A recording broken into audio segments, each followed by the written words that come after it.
A very good afternoon, ladies and gentlemen, esteemed guests, observers, delegates, and representatives. My name is Atreya Manaswi. I'm a rising 11th grade student from Orlando, Florida in the US, and I find solutions to real-world problems. I'm extremely passionate about honeybee conservation, and for the past 5 years, I've been pursuing honeybee conservation research in collaboration mainly with the U.S. Department of Agriculture, the USDA, and the University of Florida, UF.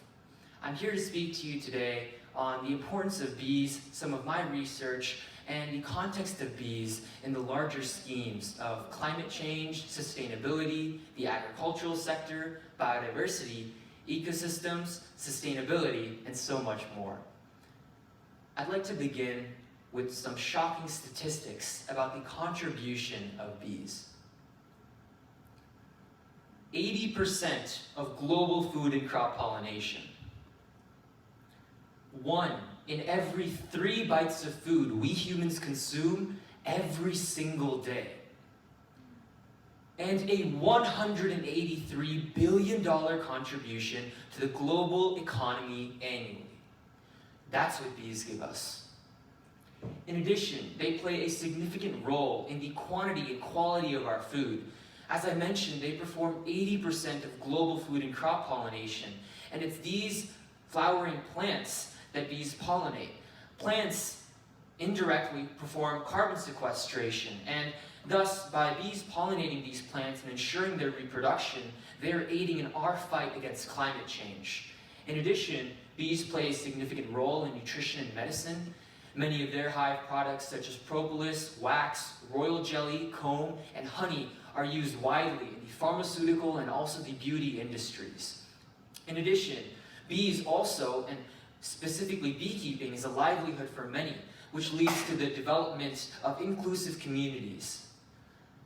Moreover, bees lead to conservation of ecosystems and strengthen the food chain, which ultimately promotes biodiversity on our planet. Before I proceed any further, I'd like to explain what exactly inspired all this research that I've conducted over the past few years. It all goes back to a story nearly 5 years ago. At age 12, I went on a short fishing trip with a friend and his grandfather, who was a beekeeper, and while we were on the boat, my friend's grandfather began describing his beekeeping practices and how decades ago he would collect dozens of barrels of honey, but how that season he'd gotten nearly 3. This was very shocking to me, and to this day I remember the distinct tone of his voice and the tears in the corners of this 80-year-old man's eyes. At that moment, on that boat, I knew there had to be something that I could do to help him, and so I made a promise. I went back home, and I dug into the research and the statistics, and I did some brainstorming, and really came to realize how important bees are, not only to the agricultural sector, but our planet at large. What really stood out to me was the decline that they were facing all across the globe. Specifically, in my nation, the United States, there's been over a 50% decline in the commercially managed honeybee population over the past 7 decades. In addition, we continue to see record losses annually across the globe, and this is alarming. I realized that somebody needed to do something about this, and I decided that I could take part in fighting against this global crisis. Now, when actually analyzing the factors that contribute to this decline, there are a myriad of them. Amongst these are malnutrition. Specifically, climate change is a driver of this, as when climate change exists and the seasonal temperatures vary, this results in unpredictable and varied blooming and flowering of different plants, and climate change also affects the altitude and locations at which these plants exist. This ultimately results in decreased foraging activity of bees and other pollinators, which results in less pollen and less nectar, therefore honey, being produced by the colony and stored. This ultimately decreases their overall nutritional content and results in the decline of their populations. Moreover, pathogens, pests, parasites, and diseases are another significant driver of this decline. Deforestation and habitat loss is another major driver of this decline, and this particularly affects wild or feral bees, as they don't have any nesting grounds or decreased nesting grounds. The last factor which I'd like to mention is the use and particularly the abuse of chemicals in this industry, specifically insecticides and pesticide usage. Now, it's ultimately the synergy of all these factors that is leading to this global bee decline that we're seeing. These factors are coming together in a synergistic manner and contributing to bee downfall.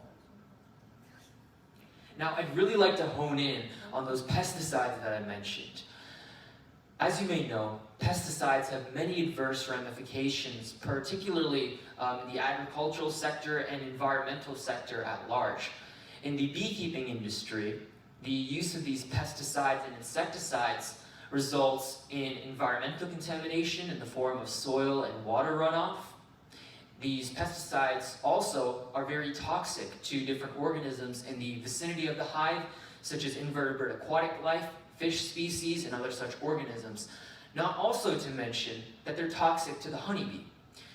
Many studies have documented extensively the toxic effects of these different pesticides inside the honeybee gut and overall microbiota. In addition, these pesticides are extremely expensive, especially at a large commercial scale. And moreover, they have significant residues inside the colony. Much literature has also discovered that there are high trace residues of these different pesticides that are being used inside hive products, such as propolis, wax, comb, royal jelly, and honey, which are ultimately used in or on our bodies, as I mentioned previously. And all of these things are drawbacks, and this is pretty alarming. The beekeeping industry clearly seeks a green, clean, organic, and sustainable solution that is highly accessible for beekeepers and farmers across the globe. And the research that I conducted on small hive beetles, which are a major pest species of the bee, over the past 3 years, discovered an organic, clean, and sustainable solution for this problem. I conducted this research in collaboration with the U.S. Department of Agriculture with my research mentor, Dr. Stahl. Now, I'd like to introduce you to the small hive beetle. As I mentioned, this is a major invasive pest species of the bee. And you may think it's quite small here on the slide, so what damage could it possibly cause? I'd like to show you. These are two images of hives that have been brutally murdered by the small hive beetle. Particularly the larvae of the small hive beetle are very damaging, and they often come in the hundreds or the thousands. In fact, one of those female small hive beetles that I just displayed alone can lay anywhere from 1,000 to 2,000 eggs or upwards in a single lifetime. And so these larvae feed on honey and pollen stores. They damage cappings and comb. And this ultimately stresses the colony significantly. Most notably, they defecate inside the colony, and this significantly stresses the hive.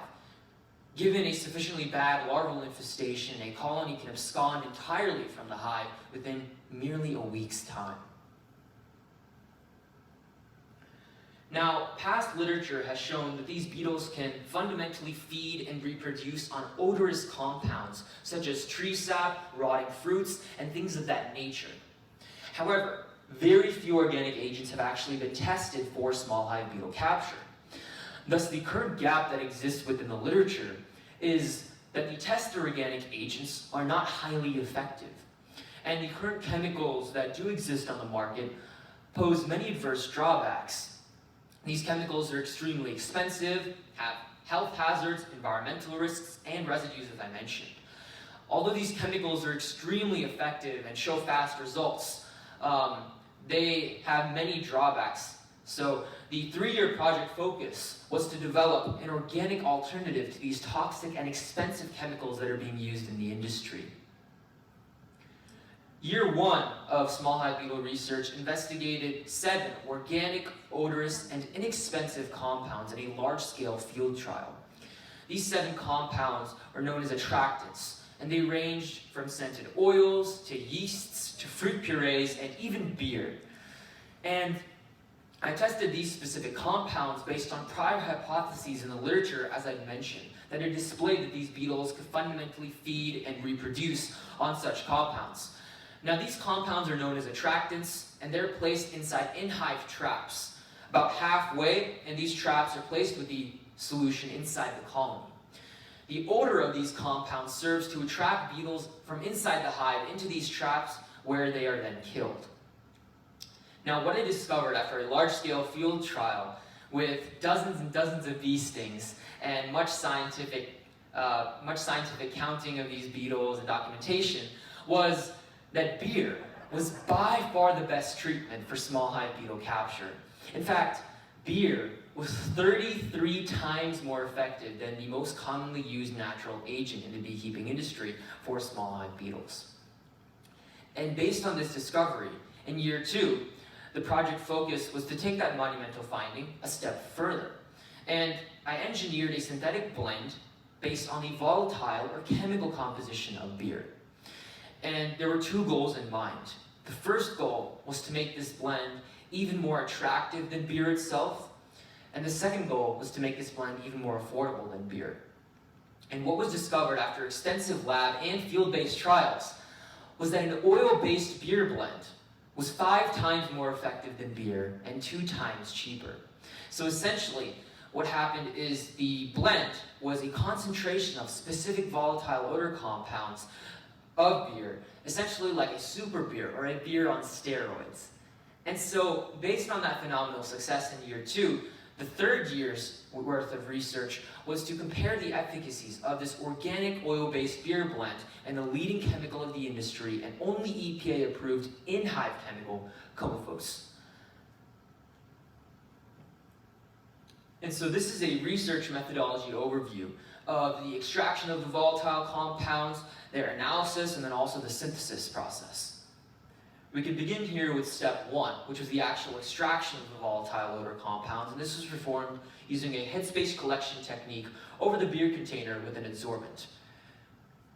To visualize this is the beer container, this is the adsorbent in my hand, and then this is the tube which is connected to a vacuum pump. When this vacuum pump is turned on, air is pulled through from this beer container and trapped inside this adsorbent where those volatiles were stored. That was the first step, which was the extraction of the compounds. After extracting the compounds, they were analyzed via GCMS, or gas chromatography mass spectrum. And in this process, chromatogram readings were produced and then analyzed with these select bioinformatic criteria. This is an instance or a sample reading of one of those chromatograms. Each of these peaks represents a chemical index that's been identified. These chromatograms were analyzed for compounds that had a low molecular weight and a high volatility, amongst other factors. These factors were suitable as they would yield component volatile odor compounds that would be attractive, and that would be suitable for an attraction-based blend. Now, 4 volatile odor compounds were identified and then tested extensively in laboratory trials, using both electroantenographies and olfactometry. To visualize this, we can look at this image on the top left, or your top right, which is the EAG process, or electroantenography. And so here the volatile odor compounds were exposed to small hive beetles' antennae. The antennae were extracted, placed onto a forked electrode, and then the responses were recorded and analyzed. And then based on those readings, olfactometry was also performed, and this was choice tests to see which compound the beetles would be most attracted to. And based on these results, the compounds are then synthesized and then tested in the field. So this is the synthesis process, and then this is a picture from the field trial. This is what one of these traps that I mentioned actually looks like. And this is treatment solution that's filled about halfway. All these black specks inside are beetles that have been killed. And so ultimately what was discovered was that the oil-based beer blend is merely 8 cents per hive, whereas Comophos is $5.50 to $6.40 per hive. Meaning that the oil-based blend is 80 times cheaper than Comophos, and globally, it has the potential to save the beekeeping industry $1 billion annually. Now, in addition to this tremendous economic implication, there are a variety of benefits to using this oil-based beer blend. For instance, this blend was to be found equally as effective as Comaphos, and that's a really big statement, because what we discovered is that an organic-based agent is just as effective as the leading chemical on the market. And so this is a clean, green alternative to the toxic and expensive pesticides being used in this industry. In addition, this oil blend is environmentally friendly, has no toxicity to any organisms, including the honeybee itself. It has no risk of residues inside the hive, poses year-round treatment, and also has no need for protective equipment, all contrary to Comaphos. Based on the results of these 3 years of research, this blend holds significant potential for large-scale application and commercial usage in the beekeeping industry. And if future results confirm these novel findings, then this blend can become a leading organic therapeutic of the future. I hope these research findings can bring us one step closer to accomplishing these 2030 Sustainable Development Goals. Particularly, I'm focused on Sustainable Development Goals 13, which is climate action, and 15, life on land. What I've come to realize through my research over the past few years is that youth are a key component in science and innovation. And it's up to us, the next generation of leaders, scientists, and the people of tomorrow to solve today's and tomorrow's crises.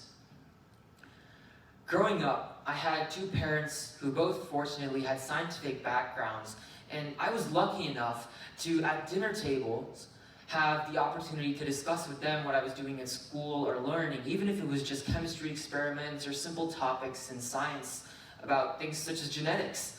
And at the time, and maybe in retrospect, it seems a little bit small, but at the time it meant everything to me. And that fostering and nurturing of a desire for STEM learning and education is ultimately what I believe propelled me to pursue the current research that I'm doing.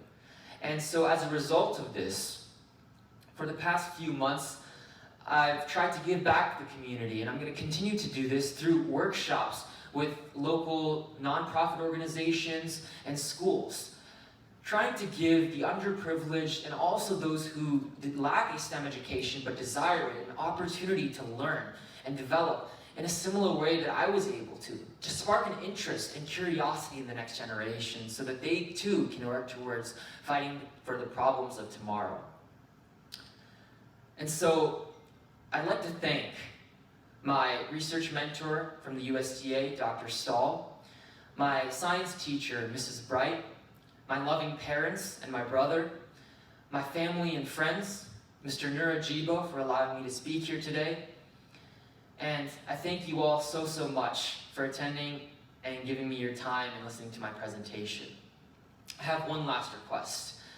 Next time you see a young person, I invite you to reach out to them and extend your resources and your knowledge to try and share with them your learnings to try and advance their understanding or their career in whatever field they're trying to pursue. Once again, I thank you all so much for attending. That's all I have. Thank you.